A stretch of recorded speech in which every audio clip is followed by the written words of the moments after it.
Hello guys, welcome back to another Ghost Reacts video today, and today we are reacting to Tpmvids top 7 hidden secrets and Easter eggs in Disneyland Paris. This is part 2. I've not watched part 1, but don't really need to watch part 1 because it's just like 7 hidden secrets, so you don't really need to watch part 1. If you want to watch part 1, go ahead and do it yourself. But yeah, we're here for part 2 today. If you don't know what Tpmvids is, I'll put a picture of them here right now. They basically just... You'll hear in the intro because they say what they do in the intro every time, so let's get right into it.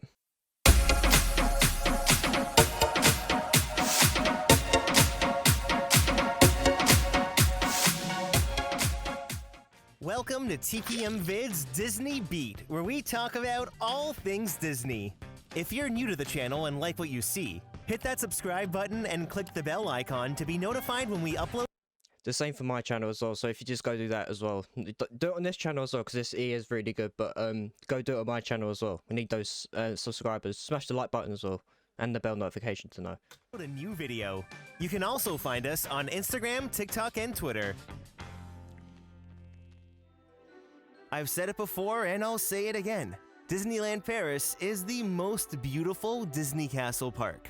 Imagineers pulled out all the stops and filled the park with so much detail. There are probably a lot of things you've never noticed. So today, let's go on a little scavenger hunt, explore some theme park history, and count down 7 hidden secrets at Disneyland Paris, Part 2. Let's go. Number 7. I wonder what it's going to be. A tradition Walt Disney began at Disneyland in 1955 was using the Main Street windows to credit all the major contributors involved in creating and building the theme park. This tradition continued on at Disneyland Paris, and one of the first windows you need to find is in Town Square above the Bixby Brothers shop. This window pays tribute to all the extremely talented lead Imagineers for each land here at the park.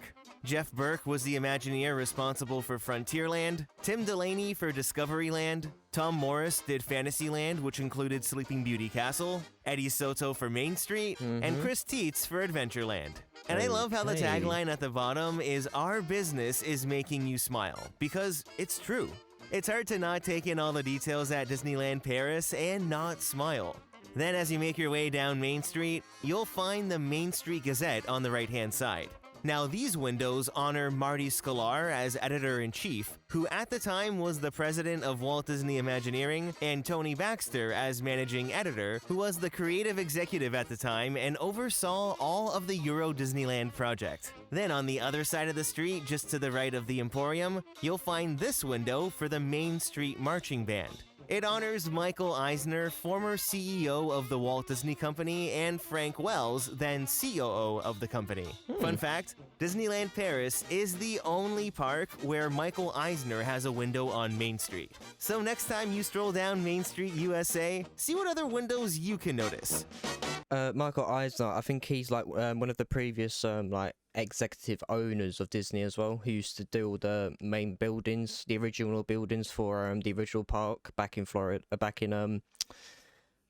one of the original parks. There's one in California and then there's one in Florida as well. I think it's the Florida one he done most of the building for the previous ones.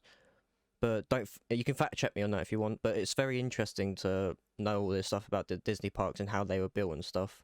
What rides were there, what rides aren't there anymore, so. Number 6. Sleeping Beauty Castle here in Paris is much different than Sleeping Beauty Castle at Disneyland in California. Since France is filled with dozens of real castles, Imagineers approached the design a little differently. They pulled a lot more inspiration from the castle in the 1959 film to truly create a vibrant fantasy-inspired centerpiece. First off, the color of the castle was chosen so that it would pop against the frequent gray skies of Marne-la-Vallée. That's the city where Disneyland Paris is actually located. Back in 1992, this was the only Disney castle that featured vibrant colors. It wasn't until decades later that the other parks took inspiration from Disneyland Paris and followed suit. Now, a little detail not many people notice is how all the gold ornaments that decorate the castle are either flora or fauna, which also happen to be the names of two fairies It's not from gonna be Sleeping actual Beauty. gold, is it? Now, when looking at the castle from afar, it's hard to see the detail, but if you get up close, you'll notice one of the all the gold fairies', ornaments are names. actually a variety of plants and flowers. The flora.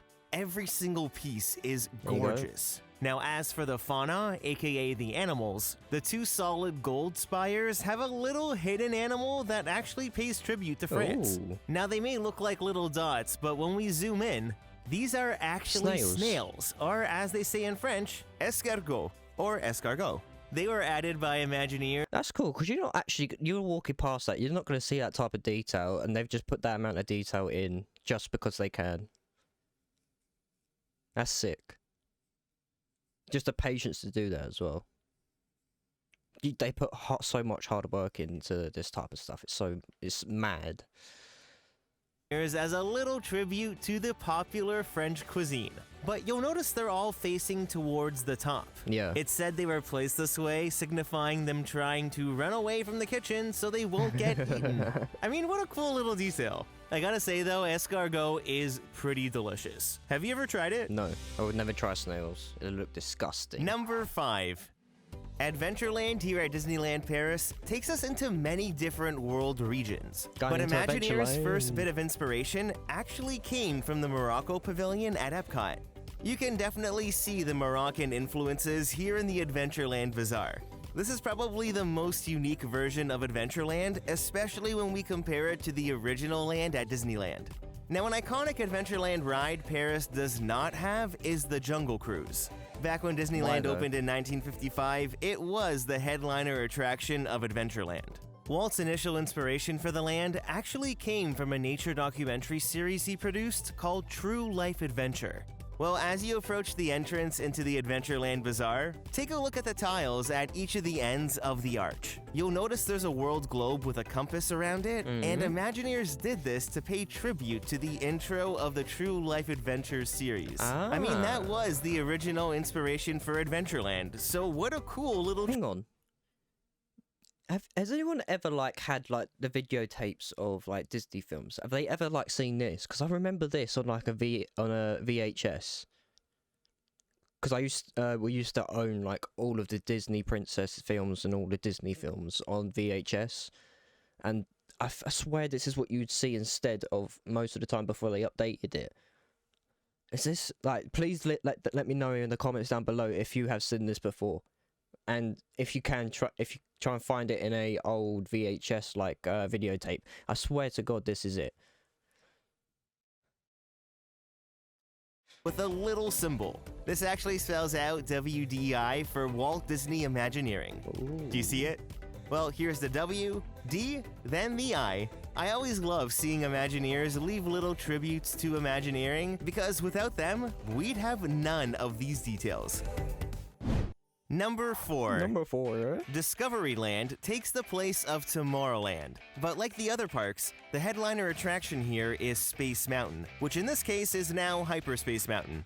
The ride originally opened as Space Mountain from the Earth to the Moon, but it wasn't there on opening day in 1992.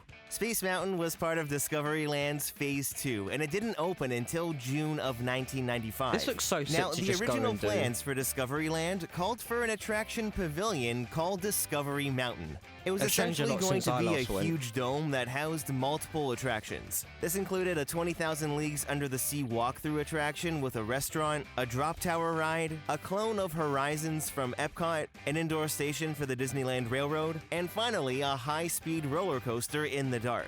Well, as construction went forward for what was then Euro Disneyland, they found themselves severely over budget. It was decided that Discovery Mountain would dial be it moved back. to Phase 2.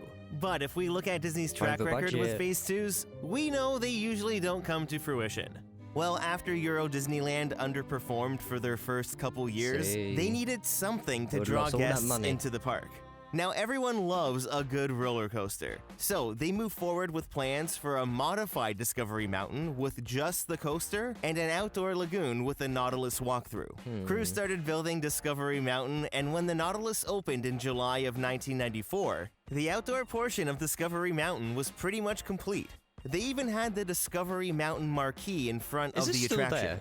Everything was set for Discovery Mountain, which is why today, if you look at the bridge in the queue, you'll see decorative DM logos for Discovery Mountain.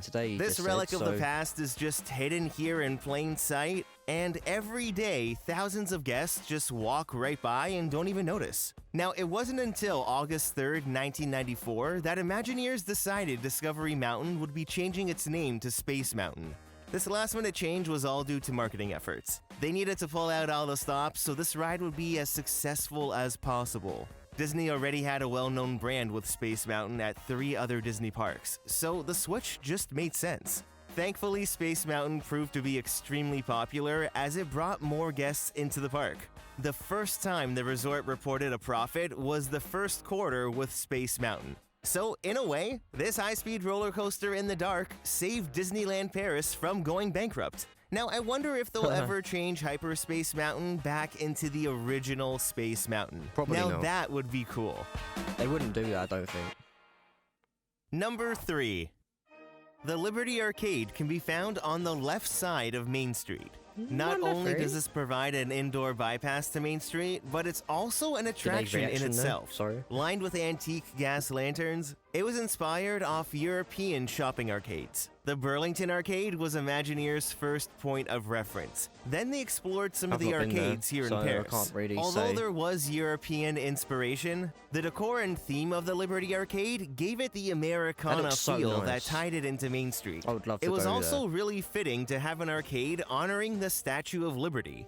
Back in 1886, it was a gift to the US by the people of France. It was a way to honor the alliance between the two countries during the American Revolution. Lady Liberty was the perfect link to the French culture. Each of the windows inside is its own exhibition, which explores the construction of the Statue of Liberty. I mean, they're all very detailed. Yeah, some Americans don't even know that Statue of Liberty was a gift from France during a war. I don't know which one exactly. I don't know it all factually, but that's like, some people don't even know that I've seen some videos, but some people saying like they built it there. They built. Some people say that they think that the British built it. We didn't. It was a gift from France. How can you not know that though? Like I'm not even part of the United States or anything like that, and I know a tad that I know that information about you. It's so weird. But there's a little secret attraction hidden in the middle of the arcade.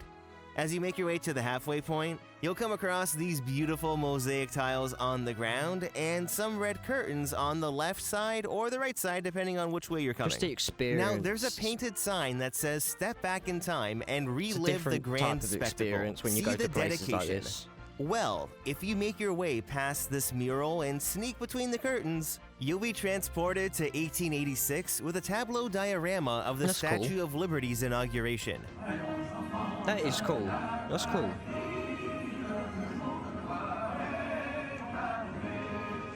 Now, the dialogue is all in French, but you can still appreciate all the detail.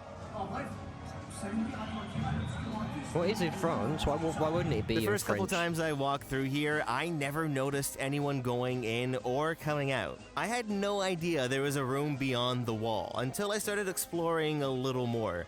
But it was such a cool hidden gem to discover. You need to check this out when you're at the park.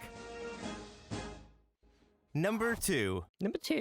Hidden inside Sleeping Beauty Castle is one of the best animatronics at Disneyland Paris. In the dungeon of the castle, you can find the Dragon's Lair, which a lot of people tend to miss. There are a couple different entrances which can all be found on the left-hand side of the castle. Now, once you're inside this dark and dimly lit dungeon, you're met with a large and intimidating dragon just sitting in a pool of smoke. About every 5 minutes, he wakes up, and it really shows off the size of this figure. That looks sick.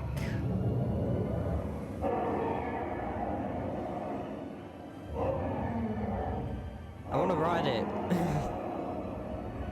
It's a very impressive animatronic, and I stayed here for a good 15 minutes just watching it. Now, although this is in the depths of Sleeping Beauty Castle, the dragon isn't Maleficent. It's easy to think it's her with these light fixtures in the cave and her iconic horns on the attraction sign, but it is not. Maleficent is black and purple, and this dragon is green. Yeah. So, who is this? Well, it's actually Merlin's dragon that he's now keeping as a prisoner chained up in the basement of the castle. At one point, it was pitched to have the skeletal remains of the Maleficent dragon in the dungeon, but that idea was scrapped. To this day, Disneyland Paris is the only Disney park with a dragon under the castle, and that just makes it even better. You don't want to keep having the same stuff over and over. Now, the green hill to the left of the castle is actually the top of the layer. But is it just me, or from this angle, do these rock edges kind of look like Maleficent's horns? Is this a little hidden reference, or just a coincidence? What do you think? Probably a coincidence. Number 1. Disneyland in California is the only theme park Walt Disney was able to see himself. But here at Disneyland Paris, there is one specific item on display that actually belongs. The man who built all of this only got to see one. That's so sad. All of this is thanks to that man there, that man right there. He's the reason we have the Disneylands and all the theme parks we have today, because they're all based off of what he done anyway. So you gotta give it to him. It's sad that he's gone.